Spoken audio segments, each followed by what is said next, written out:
At my husband's promotion celebration, his mom slammed a folder on the table and shouted he was supposed to marry Rachel. Not you. The room fell silent. My husband said, "This is insane, Mom." She glared and whispered, "You'll regret taking him from her." I smiled and replied, too late, she regretted leaving him broke. I helped build this life. She looked stunned as everyone applauded me. My name is Nyla, and I've lived in Providence, Rhode Island for most of my adult life. It's the kind of city where people still say hello when you pass them on the sidewalk, but they'll also quietly judge the way you parallel park. I run a small but busy interior design business out of a little studio in Elmwood. Nothing flashy, just honest work. I never finished college, but I've got an eye for detail, a knack for color, and enough persistence to fill a warehouse. I met Micah 11 years ago. Back then, he was a guy trying to put himself back together. He was 35, fresh off a 5-year relationship, unemployed, and living in a small rented apartment above a bike repair shop. He was the kind of man you'd miss in a crowd, quiet, polite, but reserved in a way that made you wonder what was going on behind the stillness. What most people didn't see was that he was rebuilding himself from scratch after getting tossed aside by someone who'd been part of his life for nearly a decade. Her name was Rachel. I only knew of her at the time. Everyone in Micah's circle did. She was practically royalty to them. A pediatrician with a picture-perfect smile and a Pinterest-worthy lifestyle. She wore linen like it was stitched into her DNA and spoke in a soft voice that made people lean in. Donna, Micah's mother, adored her. I once overheard Donna refer to Rachel as the woman who could have elevated our family name. That should have tipped me off. Micah and I met in a co-working space near Kennedy Plaza. I was sketching out layouts for a vintage clothing boutique, and he was freelancing as a data analyst, trying to pick up contract gigs wherever he could. We didn't flirt, not at first. It started with quiet exchanges, like him offering to bring me coffee or asking if I needed help with my Excel sheets. He had this careful way about him, like he was always measuring his words before he spoke. I liked that. It made me feel safe. We started spending lunches together, then dinners. Then one Friday night, after a particularly long week, we both stayed late at the space. The cleaning crew had come and gone, the lights were low, and he handed me a container of sushi he'd picked up from a spot down the street. We sat on opposite ends of a couch, legs tucked under us, eating with plastic chopsticks. I asked him about Rachel, cautiously. He told me the basics. They'd been together since their 20s, planned to get married, bought a condo that fell through, and when things got tight, money-wise, she walked away. Just like that. Said she needed stability. I didn't press. I just nodded and kept eating. We dated for 2 years before moving in together. It wasn't a whirlwind romance, not the kind you see in movies. It was a slow build, the kind where trust grows in small, quiet moments. We made a home out of a modest 2-bedroom on Elm Grove Avenue. The floors creaked and the heating was moody, but we filled it with second-hand furniture, string lights, and a lot of late-night takeout. Micah worked hard. He took every contract he could find, worked weekends, and eventually landed a full-time position at a logistics firm. I kept growing my business, picking up word-of-mouth clients, turning small gigs into full renovations. When he proposed, it wasn't with a fancy ring or grand gesture. He just looked at me one morning while I was brushing my teeth and said, "You're my home. Will you marry me?" I laughed, toothpaste foaming at the corners of my mouth, and said yes. We got married at a local vineyard, nothing extravagant. Donna barely spoke to me during the planning process. She attended, of course, dressed like she was the guest of honor at a political fundraiser. She smiled in photos, clinked glasses during toasts, but she never looked me in the eye. Not really. Over the years, she tolerated me. That's the best word I can use. She made polite conversation at holidays, gave us regifted items wrapped in pristine paper, and called Micah every Sunday to catch up on everything except me. I didn't push. I figured time would wear down her walls. I was wrong. Micah's promotion came after 8 years at the company. He climbed slowly but steadily. His boss, Dawn, told him that his quiet consistency and sharp attention to detail made him a natural leader. They offered him the role of regional director, overseeing operations from Boston to New Haven. It came with a salary bump, a corner office, and a lot of pride. We decided to celebrate with a dinner. Just family and a few close friends. Nothing over the top, just the kind of evening where everyone could raise a glass and honor the journey. We picked a restaurant we loved on Atwells Avenue, brick walls, candlelight, the smell of garlic in the air. I wore a simple navy dress. Micah wore a gray suit that I'd helped pick out 2 years earlier for a job interview he didn't get. It fit better now. We both did. People arrived slowly, My sister Jamila and her husband, Micah's coworkers, my parents, and Donna. She arrived last, like a shadow slipping into the light. Donna looked composed. That's the only way I can describe it. She wore a beige blouse, pearls, and a look of someone who'd rehearsed her expressions in the mirror before leaving the house.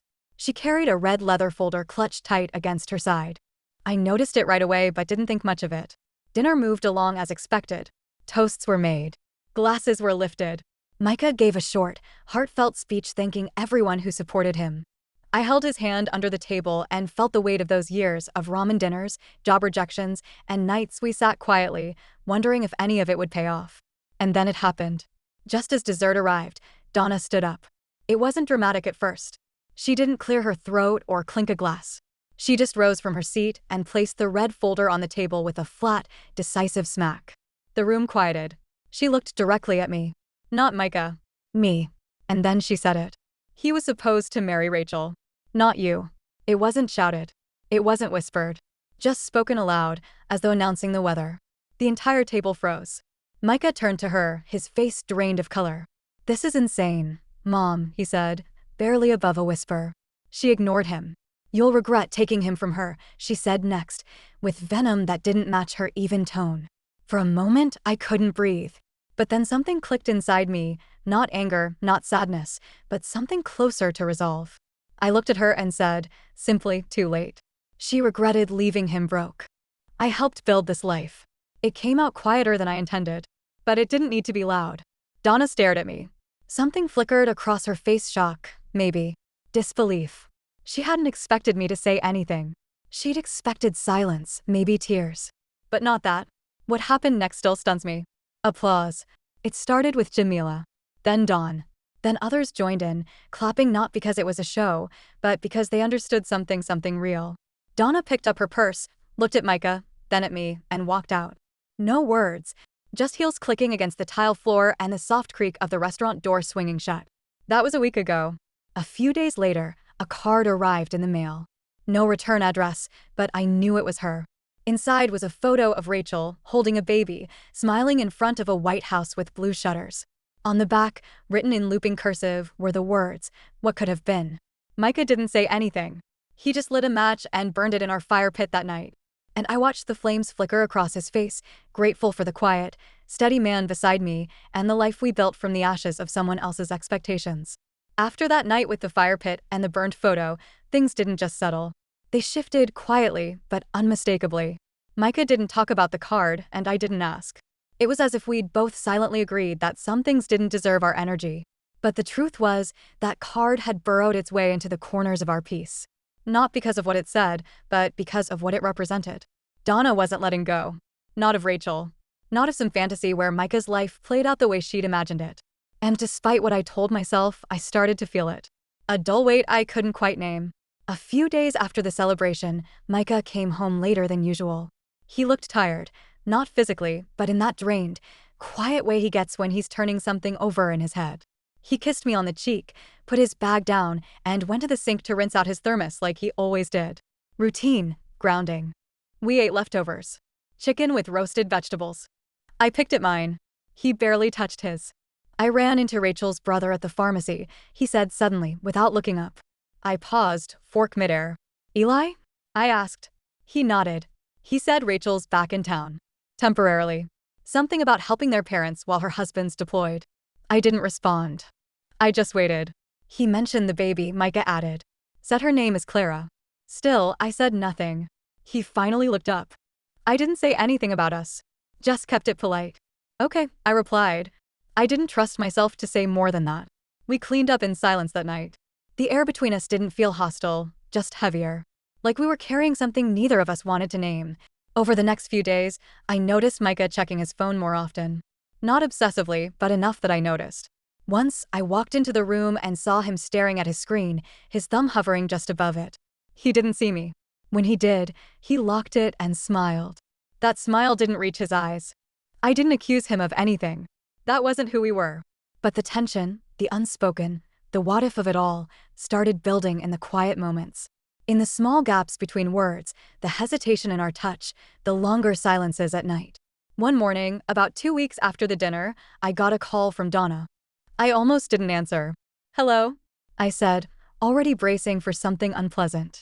Her voice was measured. Too measured. Nyla, she said. I think we should talk. I didn't respond right away. I'm not calling to fight, she added. I want to meet. Somewhere neutral. No drama. Just conversation. I agreed, more out of curiosity than anything else. We met at a small tea shop on Wickenden Street. She was already there when I arrived, sitting by the window with a perfectly steeped cup in front of her and a folder, another damn folder, resting on the table. She stood to greet me, and for the first time, she looked older. Not just aged. Worn. Thank you for coming, she said. I nodded. You said you wanted to talk. She gestured for me to sit, then folded her hands in front of her. I know you hate me, she began. I blinked. That wasn't what I expected. I don't hate you, I said slowly. I just don't understand you. She nodded, eyes downcast. I was wrong to do what I did at the dinner, she admitted. It was selfish. Cruel, even. And I knew it would embarrass Micah. She trailed off, then shook her head. I never really let go of the future I thought he was supposed to have. I said nothing. I clung to Rachel because she made sense to me, Donna continued. She was the daughter-in-law I could predict. You, Nyla, you terrified me. That made me blink. Why? I asked. She gave a soft laugh. Because you challenged him. You didn't let him sink into his own comfort. You made him stronger. And I knew I couldn't control you the way I thought I could with her. The tea cooled between us as the silence stretched. I don't expect forgiveness, she said. But I thought you should know that I see now what you've built together. And I was wrong. I wasn't sure what to say. Part of me wanted to ask why it had taken her so long. Another part knew the answer already. I left that meeting with more questions than answers. But something about her face, her tone, told me she meant it. Or at least she was trying to. That night, I told Micah about the meeting. He didn't say much. Just listened, nodded, and pulled me close. A few days later, he mentioned he'd seen Rachel. It wasn't intentional, he said. She showed up at his office with a donation for a company charity drive. She stayed for less than 10 minutes. They exchanged pleasantries. He told me he didn't feel anything. Not nostalgia. Not longing. Nothing. I believed him. But then, a week later, I found a letter in the mailbox. No return address. Just my name. Inside was a short note. I never meant to compete. I left because I couldn't carry it anymore. But I see now what he's become. You gave him that. You both did. It was signed, simply Rachel. I sat with it in my lap for a long time. It didn't feel like closure. It felt like acknowledgement. And strangely, I appreciated it. Micah found me sitting on the porch with the note still open beside me. He sat down, didn't ask about it, just took my hand. There were no fireworks. No dramatic music. Just the rustle of wind through the trees and the quiet hum of a life that had weathered a storm, though I wasn't sure if the storm had fully passed. Life after the letter didn't change overnight. No grand declarations. No sudden peace. Just an unspoken shift, like a wound that's no longer open but still sensitive to touch. The letter from Rachel stayed in a drawer in the kitchen. I didn't know why I kept it. Maybe because it felt like a strange kind of validation, quiet, understated, but real. She had finally acknowledged what had happened, what she'd done, and what she couldn't do. She didn't try to rewrite history. She just left it there, between the lines. Micah never asked to read it. I never offered. It was one of those things that just belonged to me, though it wasn't really about me. Around that time, Micah started working longer hours. Not every day, but enough for me to notice. He said it was because of the transition into the new role. There were reports to audit, processes to restructure, people to train. I believed him. I wanted to believe him. Still, I found myself watching him differently, listening for hesitation in his voice, noticing the way he stood at the sink a little longer after dinner or sat in the driveway for an extra beat before coming in. We stopped having dinner together some nights. He'd eat later, claiming he wasn't hungry right after work. I stopped asking. Instead, I threw myself into my projects. I took on 2 new clients, one in Cranston and one in Narragansett. I stayed out longer on site visits. I found myself walking through antique stores, running my hands over weathered wood and vintage tiles, imagining how to bring new life to old things. It was easier than being home in a house that suddenly felt quieter than it used to. One Friday evening, I came home to find Micah sitting on the back porch. He was staring at the fire pit, the same one where he'd burned Rachel's photo weeks earlier. The coals were cold now, but his posture was rigid, his hands folded tightly in his lap. You okay? I asked, setting my bag down by the door. He nodded, but it was slow, almost uncertain. Yeah. Just thinking. About? He didn't answer right away. Then, about whether I've been fair to you. That caught me off guard. I sat down beside him, careful not to speak too soon.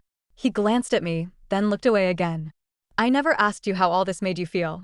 Donna, Rachel, everything. I've just let you carry it. I swallowed, suddenly unsure what to say.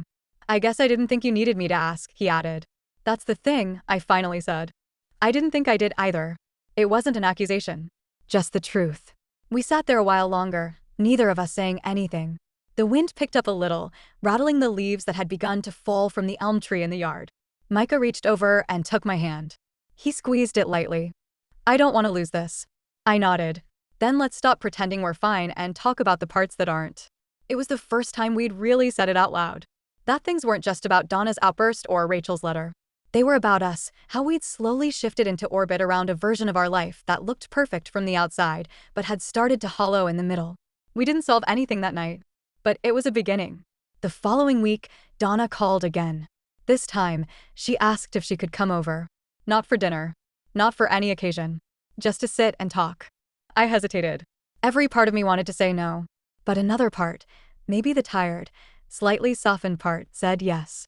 She arrived in a long coat, her hair pulled back, no makeup, holding a small tin of lemon shortbread cookies. They're from that place on Hope Street you like, she said, standing awkwardly in the doorway. I let her in. Micah was at work, and maybe that was for the best. We sat at the kitchen table. She glanced around like she hadn't been here 100 times before. You changed the backsplash, she noted. I nodded. Micah helped pick it out. I like it, she said. It feels real. We sat in silence for a while. Then she looked at me and said, Do you ever wonder what would have happened if Rachel stayed? The question hit harder than I expected. I didn't flinch, but I felt the weight of it. I used to, I admitted. Not because I wanted it, but because I needed to understand what I was up against. She nodded slowly. I held onto her like she was a guarantee, Donna said, voice low. I thought if I could just keep that idea alive, I wouldn't have to face the fact that my son had changed. That the life I imagined for him was gone. She looked at me, eyes rimmed red. But he's better now. Stronger. And that has everything to do with you. I didn't expect that. Not from her. Not ever. Donna reached into her coat pocket and pulled out a small envelope. She pushed it across the table. I wrote something. For him. I was going to send it, but maybe you should read it first. I didn't open it. Not then. She stood, smoothed her coat, and said, I'm sorry, Nyla. For all of it. And then she left. I stared at the envelope for a long time. It was light, thin, but it felt like it carried more than just words. That night, I didn't show it to Micah. I tucked it beside Rachel's letter, in the same drawer. Two truths I wasn't ready to unpack. Weeks passed. Donna didn't call again after that day at the kitchen table. She didn't follow up about the letter. She didn't drop by. And strangely, that silence felt louder than anything she'd said before. I kept the envelope where I'd placed it, beside Rachel's note. I didn't read either of them again. They served their purpose, not as answers, but as reminders of everything we'd moved through. Micah noticed the shift. There was something lighter in our house again, like we'd cracked a window after a long, suffocating winter. We were talking more, actually talking. No screens, no long silences. Just honest words, sometimes awkward, sometimes raw. And it helped. We went away for a weekend. Nothing fancy, just a small bed and breakfast in Vermont. It rained the whole time, and we ended up spending most of it wrapped in blankets, drinking tea, reading, and laughing at how bad we both were at doing nothing. One morning, back at home, Micah handed me his phone. A text thread was open. It was from Rachel. Thought you might want to see this, he said. It was a simple message. Clara asks about you sometimes. I tell her you were a good man. I hope you still are. Micah had replied with one word, always. That was it. He looked at me, eyes steady. I didn't ask for it. I didn't want it to mean anything more than it does. I nodded. It doesn't. But it was another moment of closure, not just for him, but for me too. It was around then that Donna's name came up in conversation at Micah's company.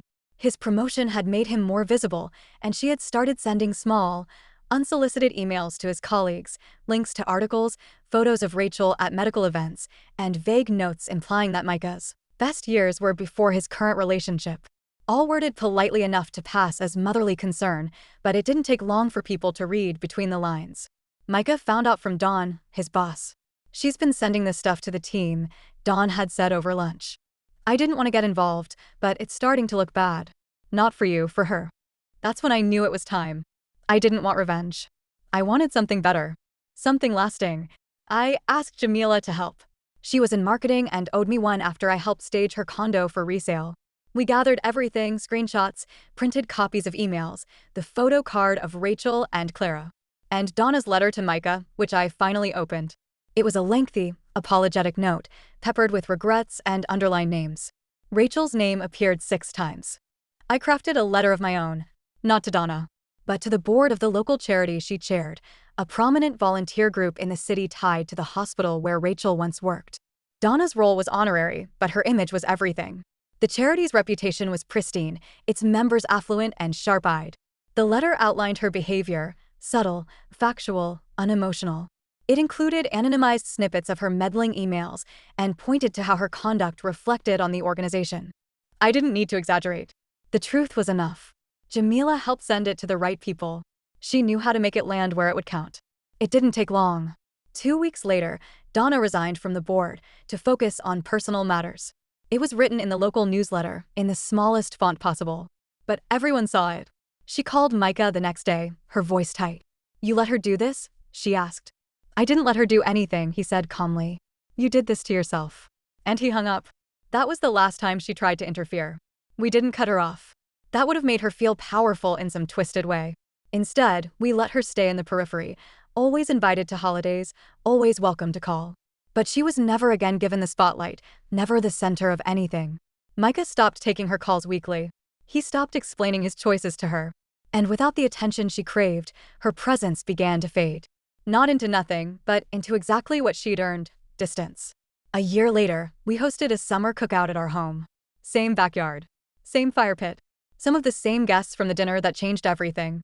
People talked, laughed, passed around bowls of potato salad and grilled corn. Jamila made 2 strong margaritas. Don showed up with his new girlfriend, who happened to be a florist, and gave me unsolicited advice about centerpieces. It was perfect. Donna came. She stood in the corner for a while, watching. Eventually, she approached me, holding a small tin of lemon shortbread cookies. She offered them without a word. I took them, smiled, and walked away. And that was enough. The real revenge wasn't ruining her name. It wasn't proving anything. It was living well, together, in the life we built when everyone else turned away. It was staying steady when others fell apart. And in the quiet, in the small, final ways that mattered, winning.